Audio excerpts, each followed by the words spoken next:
Second part की ओर बढ़ते हैं। सेकंड पार्ट क्या कहता है कि alteration of the share capital in the company law. Company law में स्पेशली क्यों बोला मैंने, क्योंकि भाई शेयर कैपिटल हर जगह देखो अलग अलग होती है, बट कंपनी लॉ के कुछ एक रूल रेगुलेशन इनके खुद के होते हैं। क्योंकि हमारी जो नेशनल कंपनी लॉ ट्रिब्यूनल है, कंपनी एक्ट 2013 है, ठीक है, सेबी का एक्ट है 1992, उनके कुछ एक प्रोविजंस लगते हैं इन कंपनीज के ऊपर, और उन कंपनीज को वो फिर वो फॉलो भी करने पड़ते हैं। क्या कहता है, देखो सबसे पहले ना आपको जो हेडिंग लिखी हुई है ना उसका मतलब समझो। क्या लिखा हुआ है, alteration of the share capital. भाई अल्ट्रेशन का मतलब क्या है, चेंजेस आना। मीन्स कि जो अभी चल रहा है ना वो वैसा नहीं है, या तो उसमें ऐड ऑन कर दो या उसमें कम कर दो, या फिर जो चल रहा है उसी के अंदर ये इधर ले आओ ये उधर ले आओ। मतलब कि चेंजेस तो लेकर आने पड़ेंगे। जो अभी फिलहाल है उसमें वैसा ना चलकर आप ना कुछ ऐड ऑन सब्ट्रैक्ट या फिर समथिंग रिस्ट्रक्चरिंग का काम कर। तो अल्ट्रेशन का मतलब आया समझ में, भाई किस में कर रहे हैं, शेयर कैपिटल में कर रहे हैं। अब मैंने मेरे एग्जांपल में बोला कि मेरे को 2 करोड़ रुपए इशू करने हैं, और एक शेयर ना, चलो इसको हम थोड़ा सा छोटा कर लेते हैं कि कैलकुलेशन में थोड़ी आसानी हो जाए। मैंने कहा मेरे पास जो कैपिटल है मुझे 2 लाख रुपए इशू करनी है, और एक शेयर की वैल्यू क्या है बच्चों, 10 रुपए। तो यहाँ पे कितने शेयर हो गए, मैंने कहा भाई 20,000 क्या करने हैं, शेयर्स मुझे इशू करने हैं। ठीक, कंपनी ने कहा भाई 20 से काम नहीं चल रहा, कंपनी 20 से बढ़ा दो। कहते कितने, कहते 20 की वजह ना 40 कर दो। कहते 40,000 अगर मुझे शेयर इशू करने पड़ेंगे, दैट मीन्स मेरे को क्या करना है, 4 लाख रुपए अरेंज करने हैं। आ रहा है समझ में। अगर मैंने कहा कि भाई इतने इतने शेयर इशू करके ना पैसा वैसे ही मेरे पास वेस्टेज में है क्योंकि मेरा यूज नहीं हो रहा, तो मैं उसको वेस्टेज ही कहूंगी। तो उसने कहा कि अच्छा तो उसको रिड्यूस कर दो भाई। कहते हैं 20 नहीं 15,000 हमें शेयर चाहिए, 15,000 दैट मीन्स मुझे केवल 1.5 लाख रुपए ही अरेंज करने हैं पब्लिक से। समझ में आया, ये तो हो गया बेटे एडिशन का पॉइंट, ये हो गया सब्ट्रैक्शन का पॉइंट। ठीक है, अच्छा कई बार ऐसा होता है, ये तो देखो मेरे पास जो मैंने अभी आपको पीछे समझाया ना कि जो आपके पास ऑथराइज कैपिटल होती है वो डिसाइड होती है कि हाँ मेमोरेंडम ऑफ एसोसिएशन में कि आपको टोटल कैपिटल कितनी चाहिए। ये भी ऐसे ही हो सकता है कि मुझे 5 करोड़ नहीं मुझे 7 करोड़ की रिक्वायरमेंट है, मुझे 5 करोड़ नहीं मुझे 3 करोड़ रुपए की रिक्वायरमेंट है। इसकी ये कैपिटल भी आप अल्टर कर सकते हैं। समझ में आई, आप इसको एडिशन भी कर सकते हैं, इसको कम भी कर सकते हैं। क्लियर है, अच्छा दूसरा दूसरा ये कंसेप्ट ना ध्यान से समझना। ये ऐसा भी हो सकता है कि जैसे मैंने कहा कि मेरे को 2 लाख रुपए चाहिए, और मैंने कहा 10 रुपए का एक शेयर है, जिसके कारण मेरी नंबर ऑफ शेयरिंग कितनी हो गई है, 20,000 हो गया। भाई मेरी इच्छा ये भी तो हो सकती है क्या कि 10 रुपए का नहीं, मैं तो भाई 100 रुपए का दूंगी। अच्छा कोई दिक्कत नहीं है, कैपिटल तो सेम रहेगी ना, 2 लाख रुपए रेज करने कोई दिक्कत नहीं है। बट आप अपने शेयर का वैल्यू इंक्रीज करने चाहती है, एक शेयर की वैल्यू। मैं कहूंगी जो ज्योमेट्री बॉक्स का मैंने एग्जांपल लिया था, ये क्या है, जो ज्योमेट्री है मैंने क्या किया था, एक सेकंड शेयर आ रहा है, वन जो बॉक्स है वो कितने का था, पहले 10 रुपए का था। मैं दोबारा से गई शॉप के ऊपर और मैंने कहा कि अंकल अंकल ये जो बॉक्स है ना ये मुझे 2 और चाहिए। कहते बेटा अभी इनका ना रेट बढ़ गया है। कहते कितना बढ़ गया, कहते एक बॉक्स का रेट कितना हो गया है, 100 रुपीज हो गया। मैं क्यों, माय गॉड, दैट मीन्स मेरी पॉकेट में अब एक बॉक्स के लिए 100 रुपीज जाने वाले हैं। तो 2 बॉक्स हो गए तो कितने हो गए हैं, ये हो गया मैं 200। तो सेम इस तरीके से क्या होगा, अब मैं जैसे ही इसको सॉर्ट आउट करूंगी तो मेरे पास कितने हो जाएंगे, 2,000 कंपनी शेयर ही इशू करेगी, है ना। देखो वैल्यू जब चीजों की इंक्रीज होती है तो आप क्वांटिटी क्या कर पा रहे हो, क्वांटिटी देखो क्या हो रही है, डिक्रीज हो रही है नहीं हो रही है। वैल्यू जितनी, जिस चीज का जितना ज्यादा रेट बढ़ेगा, अब मेरे पास थे ही 100 रुपए, मैं यहाँ पे 10 खरीद पा रही थी, अब यहाँ पे तो भाई एक ही खरीद पाऊंगी। वैल्यू बढ़ी तो क्वांटिटी कम हो गई, बट मेरी जो कैपिटल है वो सेम रहने वाली है, ये ध्यान रखना। ठीक है, या फिर ऐसा भी हो सकता है कि मैम मैम ध्यान से सुनो कि आप 2 लाख रुपए हैं आपके पास, ठीक है, आप सोच रहे 10 का नहीं भाई 5 का ठीक है, ये ठीक है, तो मेरे पास नंबर ऑफ शेयर क्या हो जाएंगे, बढ़ जाएंगे। अब वैल्यू कम हुई तो शेयर की क्वांटिटी क्या हो जाएगी, बढ़ जाएगी। तो ये इनके बीच में अपोजिट रिलेशनशिप है। ये देखो क्वांटिटी बढ़ रही है, वैल्यू जब कम हुई, क्वांटिटी 10 थी, सॉरी वैल्यू 10 थी तो क्वांटिटी मेरे पास 20 थी, मैं इसके साथ कंपेयर कर पा रही हूँ। उम्मीद करेंगे सब बच्चों को यहाँ पे समझ में आ रहा होगा कि ये जो कंपैरिजन हो रहा है ये क्या है। तो इसे बोलते बेटे अल्ट्रेशन करना। ठीक है, ध्यान से देखो, अल्ट्रेशन का मतलब क्या है कि to any changes in the share capital structure, जो आपकी कैपिटल स्ट्रक्चर है उसके अंदर आप चेंजेस लेकर आ रहे हैं of a company as per the provision of the company act. A company can alter its share capital only if, देखो अल्टरेशन तभी होगी जब आपकी आर्टिकल ऑफ एसोसिएशन में, ये जो चैप्टर हमने किया था ना, अगर इसके अंदर मेंशन है कि हाँ जी आपके जो ये था ना टेबल एफ थी, इसके अंदर अगर मेंशन है कि हाँ तुम अपने शेयर कैपिटल को चेंज कर सकते हो, तुम मेंबर को बढ़ा सकते हो, तुम मेंबर को कम कर सकते हो, अगर इसमें जो चीज इसमें लिखी होगी ना तभी आप अल्टरेशन कर सकते हो। अदरवाइज क्या मैम फिर अल्टरेशन नहीं कर सकते? नहीं कर सकते हो, पर आपको काफी सारी लेंथी प्रोसेस से गुजरना पड़ेगा, आपको स्पेशल रेजोल्यूशन पास करना पड़ेगा, बोर्ड की मीटिंग बिठानी पड़ेगी, शेयर होल्डर से परमिशन लेनी पड़ेगी, मेमोरेंडम में अल्टरेशन करना पड़ेगा, फिर एओए के अंदर भी अल्टरेशन करना पड़ेगा, फिर ये चेकआउट करना पड़ेगा कि हाँ सभी बच्चे मींस की बच्चे नहीं कहेंगे सभी शेयर होल्डर एग्री है या नहीं है ना। तो यहाँ पर हम यही देखेंगे कि the article of association is permit it and the alterations must be approved by the shareholders through the special resolutions in a journal meeting। अभी मैं आगे प्रोसेस बताऊंगी, वैसे मैंने ये चीजें ऑलरेडी बताई हुई है, बट हाँ ये चैप्टर हम कर रहे हैं तो कहीं ना कहीं हम इस चीजों को करेंगे, ठीक है। अच्छा, इसके बारे में कंपनी एक्ट 2013 और सेक्शन 61 ने डिफाइन किया गया है कि किस तरीके से आप अल्टरेशन कर सकते हैं। मेथड क्या हो सकते हैं कि आप अपने कैपिटल को इंक्रीज कर सकते हैं, अभी बताया मैंने इंक्रीजिंग का मतलब क्या है कि आप 10 लाख से 10 लाख को, सबसे पहले मेरी ऑथराइज कैपिटल कितनी थी बच्चों? ऑथराइज कैपिटल का मतलब क्या होता है? टोटल कैपिटल मेरी 10 लाख थी और उसको मैंने 1 लाख शेयर्स में डिवाइड किया हुआ था, मींस कि 10 लाख रुपए थे मेरे पास और मेरे 1 लाख शेयर थे, मतलब कि 10 रुपए का एक शेयर था। मैं क्या, हाँ जी सर। अब 10 लाख नहीं होने वाले, मैं मेरी कैपिटल को ना 50 मैं क्या करने वाली हूँ, share capital by the issuing the 50,000 more share. अब 50,000 शेयर बढ़े हैं, जिसकी 1.5 लाख शेयर हो गए, 10 का एक है तो कितना हो गया? 15 लाख रुपए हो गए। मींस की मैंने मेरी जो कैपिटल है 5 लाख रुपए बढ़ा दिए, नहीं बढ़ा दिए? हाँ जी बढ़ा सकते हो। कैपिटल क्या हो रही है? रेज हो रही है, दिखाई दे रहा है? ओके जी। यहाँ पे की पॉइंट क्या है ध्यान में रखना है कि आपके यहाँ पर रिक्वायर होनी चाहिए, जनरल मीटिंग के अंदर होनी चाहिए। हाँ तुम लोगों ने मीटिंग की हो, इसकी जो बोर्ड ऑफ डायरेक्टर है उन्होंने मीटिंग की हो, या फिर मैं कहूँगी जो शेयर होल्डर की जो मीटिंग होती है वो होनी चाहिए कि हाँ जी कैपिटल इंक्रीज कर रहे हैं। इवन आपको ये भी एक्सप्लेन करना पड़ेगा कि यहाँ कैपिटल को क्या यूज होने वाला है, ठीक है। अगर आप कंसोलिडेशन करना चाहते हो या फिर डिवीजन ऑफ द शेयर करना चाह रहे हो, इट मींस कि आपके, जैसे मैंने अभी आपको समझाया ना कि पहले मेरे पास कितने का शेयर था? 10 का शेयर था, मैं उसकी वैल्यू 100 भी कर सकती हूँ, मैं उसके पास 5 भी कर सकती हूँ, ये होता है। समझ में आया? अब देखो consolidation and the division of the share. Consolidation होता है कि चीजों को मिला देना, है ना। दो कंपनीज की बैलेंस शीट को कंसोलिडेट बैलेंस शीट बोलते हैं ना। इवन आपका चैप्टर भी आएगा कंसोलिडेशन बैलेंस शीट की, ए कंपनी बी कंपनी दोनों की एक साथ ए बी कंपनी की ए बी के नाम से बैलेंस शीट बनाओ, या फिर मैं कहूँ कि इन दोनों की अलग अलग भी हो सकती है, भाई ए बी है इनकी, भाई अलग अलग ए और बी अलग अलग बनाओ, ठीक है। तो यहाँ पे क्या है, combining the small share into the large share, कि जो मेरे पास छोटे छोटे शेयर थे, पहले मेरे पास क्या था? पहले मेरे पास क्या था? जैसे कि इस एग्जाम्पल के अंदर मेरे पास भाई 20,000 शेयर थे, भाई कौन संभालेगा 20,000 को? मैंने कहा कम कर दो भाई, मैंने क्या किया, रेट बढ़ा दिए और शेयर कम हो गए। तो यहाँ पे यही तो चीजें हैं। देखो क्या लिखा हुआ है कि कंबाइनिंग द स्मॉल शेयर, जो छोटे छोटे शेयर थे ना, एक हजार रुपए शेयर जो थे, उनको हमने क्या कर दिया, लार्ज शेयर में कन्वर्ट कर दिया। Change the structure of the capital, capital structure में चेंज आ गया। जैसे कि पहले 10,000 शेयर थे, 10 का एक था तो कितनी वैल्यू हो गई है? 1 लाख हो गई है। अब मैंने क्या कर दिया, 100 का एक कर दिया तो 1,000 शेयर हो गया, कम हो गई है। इवन इनकी जो कॉस्ट है, जो मेंटेनेंस कॉस्ट है, वो क्या होने वाली है? कम होने वाली है। और देखो बट कैपिटल तो मेरे पास क्या है, सारी की सारी 1 लाख ही है, तो टोटल कैपिटल के अंदर किसी भी तरह का इफेक्ट नहीं होने वाला।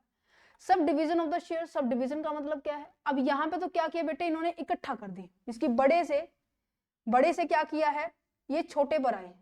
अब क्या करने वाले हैं, छोटे से ये और बड़े में जाना चाह रहे हैं, है ना।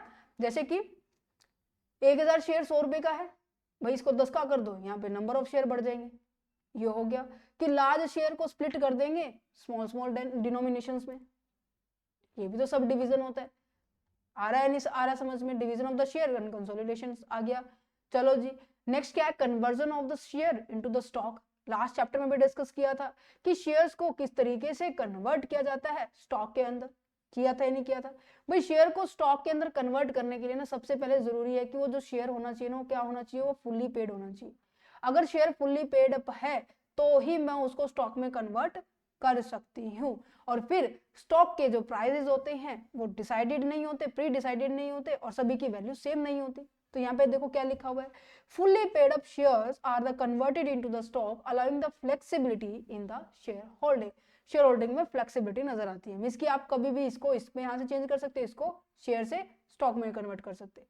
बट शेयर को जब हम स्टॉक में कन्वर्ट करते हैं ना, वो थोड़ा सा कॉम्प्लेक्स सिचुएशन, मतलब कॉम्प्लेक्स आपको प्रोसेस से गुजरना पड़ता है। बट अगर मैं स्टॉक को शेयर्स में कन्वर्ट करूं तो मेरे पास थोड़ा सा इजी प्रोसेस रहता है। ठीक है, समझ में आ रही है नहीं आ रही है। नेक्स्ट जा रहा है कि भाई रिडक्शन करनी है। हम रिडक्शन मतलब कम करनी है। कम क्यों भाई करनी है, रीजन काफी सारे हो सकते हैं, फिर भी हम आगे जो नेक्स्ट टॉपिक है उसमें भी डिस्कस करेंगे कि रिडक्शन ऑफ द कैपिटल का मतलब क्या है। कि जो आपकी जो पेड अप कैपिटल है ना, पेड अप शेयर कैपिटल है, आपको क्या करनी चाह रहे हो, आप इसको रिड्यूस करना चाह रहे हो। भाई रिड्यूस करने के कारण क्या है कि जो आपने पैसा रेज कर रखा था ना, या फिर आपने पैसा डिसाइड किया था कि हम इतना पैसा यूज कर सकते हैं और आपने रेज भी कर लिया आपका लोगों से, तो क्या होगा, मुझे उनको डिविडेंड भी देना पड़ेगा, इवन उनकी मेंटेनेंस की कॉस्ट भी आ रही होगी। जो उनको स्पेशल अपॉइंट कर रखा है अकाउंटेंट को, उनकी एंट्रीज भी करनी होगी, उनका कॉस्ट आ रही होगी। ठीक है, उनके ऊपर जो मुझे डिविडेंड देना है उनकी कॉस्ट आ रही होगी। मींस कितने सारे खर्चों से, उतने सारे लॉसेस से बचने के लिए हम क्या करते हैं, अपनी कैपिटल को कम कर देते हैं, क्योंकि उनका भैया अभी यूज ही नहीं हो रहा ना। समझ पा रहे हैं, कह रहे हैं कि कंपनी, ये कहते हैं कि एग्जांपल नंबर 1 जो कि हमारा ड्यू टू द लॉस है। नेक्स्ट क्या है कि रिटर्निंग द एक्सेस कैपिटल, जो मेरे पास एक्स्ट्रा में रखी हुई है कैपिटल, में उसको वापस दे रही है। ठीक है, बट रिडक्शन करने के लिए सबसे पहले आपको किसकी जरूरत होगी, आपको शेयर होल्डर की रिक्वायरमेंट होती है। मींस की शेयर होल्डर से अप्रूवल लेनी पड़ेगी। क्यों भाई, क्योंकि इन्होंने तो पैसा इन्वेस्ट कर रखा है ना, ये तो नहीं है कि इनके जो डिविडेंड को से बचने के लिए कि इनका पैसा यूज कर लिया है, वैसे इनको दिखा रखा है कि हाँ तुम्हारा पैसा कोई यूज नहीं किया। इनको डिविडेंड ना देने की इंटेंशन है तो बिल्कुल मना कर देगी कंपनी के जो एक्ट्स हैं। समझ पा रहे नहीं पा रहे, अगर इन्होंने कहा कि नहीं इनका पैसा यूज नहीं हुआ, इनको भी कोई दिक्कत नहीं है, तो हम क्या करने वाले, इनके पैसे वापस दे सकते हैं। और नेशनल कंपनी लॉ ट्रिब्यूनल से हमें क्या करना पड़ेगा, परमिशन लेनी पड़ेगी। क्या इतना समझ में आया, इसे बोलते हैं फाइनेंशियल रिस्ट्रक्चर होना। ठीक है, cancellations of the unissued share. Unissued share क्या होते हैं, जल्दी बताइए ना, ये समझाया था ना मैंने, उम्मीद करेंगे याद होगा सबको। ये अनइश्यूड शेयर कैपिटल क्या होती है, कि ऐसी शेयर कैपिटल जो अभी तक मार्केट में इशू नहीं की है, उस कैपिटल को हम अनइश्यूड कहते हैं, और जिसको इशू कर दिया उसे हम इश्यूड कैपिटल कहते हैं। बताया था पिछले लेक्चर में, जिसकी जो फर्स्ट पार्ट में हमने डिस्कस किया, subscribe capital, called up capital, paid up capital, fully called up capital क्या होते हैं। ठीक है, ऐसे शेयर जिनको हम कैंसिल कर रहे हैं, जो कि ऑथराइज कैपिटल है बट नॉट इश्यूड, उसको हमने इश्यूड नहीं किया है। जैसे कि मेरे पास इस एग्जांपल के अंदर 50 लाख रुपए हैं, और इस 50 लाख रुपए में से केवल और केवल 40 लाख रुपए हमने इशू किए थे, बाकी के 10 लाख हमने इशू ही नहीं किए। ठीक है, समझ पा रहे हैं। इंपॉर्टेंट पॉइंट ध्यान रखना कि आपको लीगल प्रोविजंस को क्या करना पड़ेगा, फॉलो करना पड़ेगा। स्पेशल रेजोल्यूशन पास भी करना पड़ सकता है अगर मेमोरी आर्टिकल ऑफ एसोसिएशन में अलाउड नहीं है। वैसे मैं अभी पहले ये चलो स्टेप करते फिर यहाँ पे आएंगे वापस।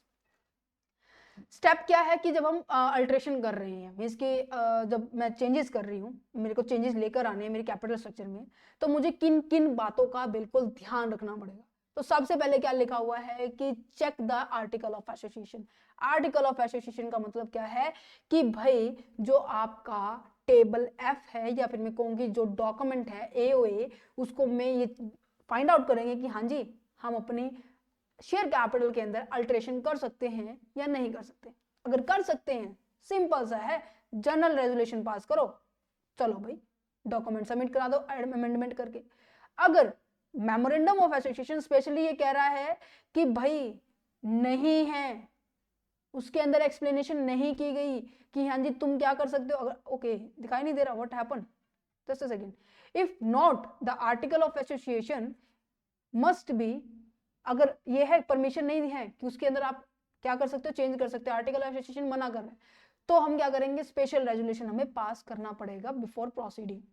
और स्पेशल रेजोल्यूशन का मतलब क्या है कि भाई सबसे पहले क्या होने वाला है, बोर्ड ऑफ डायरेक्टर आपस में क्या करने वाले हैं, बातचीत करके अपने खुद की ही एक मीटिंग का डेट डिसाइड करेंगे कि हाँ जी फॉर एग्जाम्पल मैंने कहा कि 5 तारीख को हम क्या करने वाले हैं, हम बोर्ड ऑफ डायरेक्टर की मीटिंग होगी। कहते हैं अच्छा उसमें सारी बातें डिस्कस होंगी, भाई ऐसे ऐसे बात है, ये चीजें हैं, तो हमें क्या कुछ करना चाहिए, सोल्यूशन आएंगे, कुछ कॉन्फ्लिक्ट भी होंगे, उनको रिजोल्व किया जाएगा। फिर फाइनली एक और मीटिंग का नोटिस पास आउट किया जाएगा कि फॉर एग्जाम्पल मैंने कहा कि कम से कम मैंने कहा 27 तारीख को हम क्या करने वाले हैं, जनरल मीटिंग अपॉइंट करेंगे। भाई जनरल मीटिंग क्यों अपॉइंट की जा रही है, क्योंकि जितने भी शेयर होल्डर्स हैं, ये तो बेटे क्या थे, बोर्ड ऑफ डायरेक्टर, अब इसके नीचे जो शेयर होल्डर्स है जिनका पैसा कंपनी में लगा हुआ है, उनसे बातचीत करने के लिए, ठीक है, जो कि हमारे एनुअल जनरल मीटिंग भी हो सकती है, एक्स्ट्रा ऑर्डिनरी जनरल मीटिंग भी होती है जब हमें बहुत ज्यादा अर्जेंट वर्क होता है। तो उसका हमने टेन्योर सेट किया इस मीटिंग में, 5 तारीख को हमने सेट किया कि हाँ ठीक, कम से कम क्या है 21 दिन का गैप तो यहाँ पर होना चाहिए बच्चों, कम से कम 21 दिन का नोटिस यहाँ पे शेयर होल्डर को देना पड़ेगा कि हाँ जी इस टॉपिक पे, इस डेट पर, इस टाइम पर और यहाँ इन चीजों के ऊपर डिस्कशन हो रही है, तो उस नोटिस में सारी चीजें होंगी, ठीक है। तो ये मीटिंग आएगी, अगर यहाँ पर ये सारे के सारे शेयर होल्डर हाँ कर देते हैं, ठीक है कर दो अल्ट्रेशन, अगर रिक्वायरमेंट है, जरूरी है, तो बहुत बहुत बढ़िया बात है। अगर यहाँ पे ये कहा गया कि नहीं नहीं हम नहीं करते, तो अब ये देखा जाएगा कि हाँ जी कितने % व्यक्ति एक तरफ है, कितने % व्यक्ति एक तरफ नहीं है। अगर यहाँ पर 75%, इसे हम बोलते हैं स्पेशल रेजोल्यूशन, कि जो शेयर होल्डर है वो स्पेशल रेजोल्यूशन पास करेंगे, मींस की वोटिंग देंगे, अगर वो उसमें 75% पर्सन एक तरफ रह गए, तो वहां पर कहीं ना कहीं 50% हमारा काम यहाँ पे खत्म हो जाता है। फिर हम क्या करेंगे, हम सेबी के पास भी जाएंगे, हम आरओसी के पास भी जाएंगे, हम फिर मेमोरेंडम ऑफ एसोसिएशन में भी अमेंडमेंट करेंगे, फिर आर्टिकल में भी अमेंडमेंट करेंगे, देन फाइनली हम क्या करने वाले हैं, हम ये सारे के सारे डॉक्यूमेंट लेके फिर वापस आरओसी के पास जाएंगे कि हाँ जी ये देखो आपने सभी की अप्रूवल ले ली है, जितना जो काम करना था वो हमने सारे, इन सब की मीटिंग जो नोटिस है ना इसकी भी फोटोकॉपी यहाँ पर सबमिट होने वाली। क्या क्लियर समझ में आया प्रोसेस? अब देखो जो मैं बोल रही थी ना अभी वो सारा है। कन्वे करेंगे बोर्ड मीटिंग को, बोर्ड मीटिंग में एक नोटिस पास होगा जिसमें एक रेजोल्यूशन पास होगा और ये प्रपोजल रखा जाएगा कि हाँ जी हमें अल्ट्रेशन करनी है, और उस अल्ट्रेशन के रिगार्डिंग फिर हम क्या करने वाले हैं, जो जनरल मीटिंग आने वाली है, आने वाली टाइम की, वो डिसाइड करेंगे किस डेट पे किस टाइम पे क्या एजेंडा रहने वाला है, वो सारी की सारी फॉर्मेलिटीज जो हमें करनी थी, जो डायरेक्टर्स को या कंपनी के जो सेक्रेटरीज हैं उनको वो पूरी करने वाले। फिर हमारी जनरल मीटिंग अटेंड होगी, कम से कम 21 दिन का टाइम होना चाहिए, क्लियर नोटिस होना चाहिए, सभी के सभी शेयर होल्डर, डायरेक्टर्स, जितने भी ऑडिटर्स हैं, जितनी मेंबर्स हैं उनको भेजा जाएगा और जनरल मीटिंग में स्पेशल रेजोल्यूशन पास किया जाएगा। स्पेशल रेजोल्यूशन का मतलब क्या है, 75% इस चीज के लिए हाँ करने चाहिए। अगर वो हाँ कर जाते हैं, मैनेजमेंट का फॉर्म है MGT, मैनेजमेंट ही फुल फॉर्म है इसकी, MGT 7 को हम क्या करने वाले हैं, फिल करने वाले हैं। फिर फिल करके कम से कम हम क्या करने वाले हैं, विद इन 30 डेज, जिस दिन नोटिस पास हुआ, जिस दिन सारे के सारे एग्री हो गए, उसके विद इन 30 डेज के अंदर अंदर हम क्या करने वाले हैं, ROC के पास ये नोटिस भेजेंगे कि देखो ये सर्टिफिकेट है, हमने अल्ट्रेशन करने के लिए हम ये काम कर रहे हैं। फाइनली फिर हमारे अप्रूवल मिल जाएगी, हम उस चीजों को इंप्लीमेंट कर देंगे। क्लियर है? क्लियर है, क्योंकि एक प्रोसेस होता है, हर चीज को करने का प्रोसेस होता है, ठीक है। ये मैं आपको अभी बता रही हूँ, ये प्रोसेस बिल्कुल ध्यान से सुन लेना, क्योंकि रिडक्शन वाले चैप्टर, रिडक्शन वाले टॉपिक में भी यही प्रोसेस आने वाली है, 1-2 पॉइंट ऊपर नीचे होने वाला है, ठीक है। बोला था रिडक्शन में भी आएगा। अब ये देखो अल्ट्रेशन का कॉन्सेप्ट था ये तो, कि हाँ जी मुझे अल्ट्रेशन करनी है, कैसे करनी है, मेथड ये है, ये ऐसा है। अब बात की जा रही है हाँ जी कि रिडक्शन करनी हो तो क्या होगा। अब जरूरी थोड़ी ना हर बार मैं इंक्रीज ही करूंगी या रिस्ट्रक्चर ही करूंगी, भाई रिडक्शन भी तो हो सकता है,